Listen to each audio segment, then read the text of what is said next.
Hola a todos, bienvenidos al tema sobre la protección de datos personales. Este es un vídeo introductorio que te va a servir de orientación y guía en la preparación de este tema. Internet ya es una realidad y forma parte de nuestra vida diaria. Actualmente todos estamos conectados y casi no podemos prescindir de nuestro móvil, de nuestro ordenador o de nuestra tablet y utilizamos las redes sociales diariamente. Lo hagas o no, plantéate estas preguntas. ¿Se pueden publicar datos o imágenes de otras personas? Recuerda que estamos hablando de datos personales. Cuando hayas estudiado el tema vas a saber contestar a preguntas como ¿cuál es el objetivo del Reglamento de la Unión Europea 2016/679? ¿Cuál es su ámbito de aplicación? Y cuáles son las novedades que incorpora este reglamento.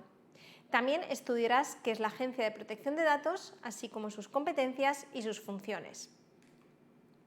Para lograr estos objetivos, recuerda que tienes a tu disposición varios recursos en tu campus virtual. Una unidad didáctica con el contenido del tema, que incluye un apartado de autoevaluación al final del mismo, un ejercicio de entrenamiento con preguntas de tipo test y repaso y la clase en directo.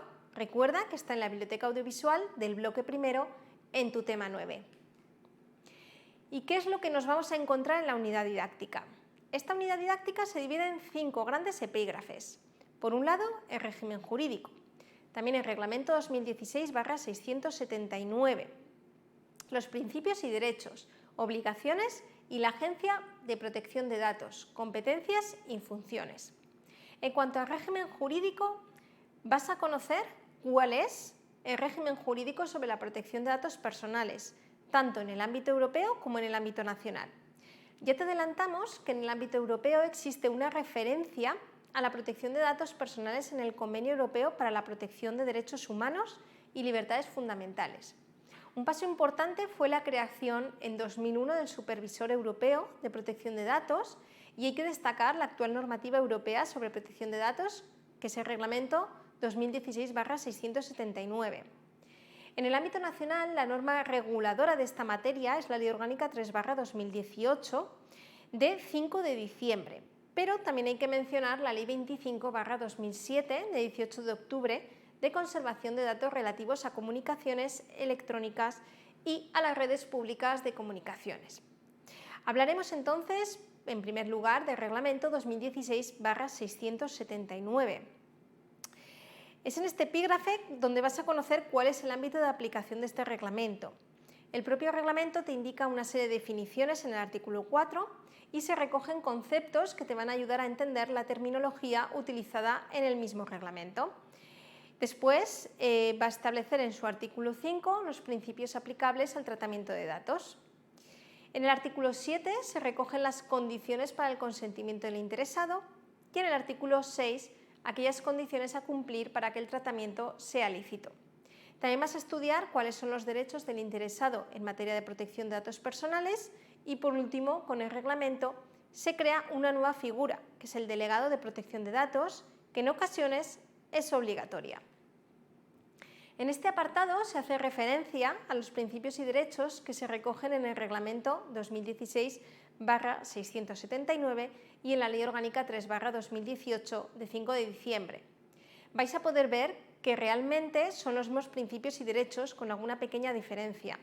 Recordad que la Ley Orgánica 3/2018 se dictó para adaptar la normativa española a la comunitaria, por lo que se hacen muchas referencias en la Ley Orgánica al reglamento.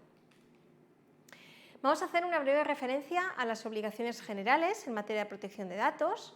Se habla del responsable de tratamiento, que es la persona física o jurídica, autoridad pública, servicio u otro organismo que solo o junto con otros determine los fines y los medios del tratamiento. E igualmente se indica cuándo hay que nombrar un representante de la Unión Europea y se establecen las obligaciones del encargado del tratamiento, que es la persona física o jurídica, autoridad pública, servicio u otro organismo que trate datos personales por cuenta del responsable del tratamiento. Y por último vas a estudiar lo que es la Agencia Española de Protección de Datos, cuáles son sus funciones y cuáles sus competencias.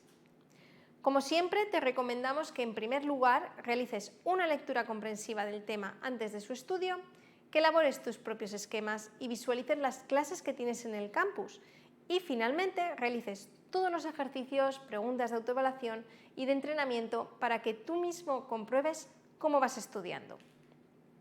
Y finalmente, no te olvides de marcar como realizadas todas las actividades, estudiar el temario actualizado, ya que el propio campus te indicará cuando ha habido una actualización, y haz uso de todos los recursos de los que dispones en la plataforma. Esto es todo, así que muchísimo ánimo y a por el estudio del tema.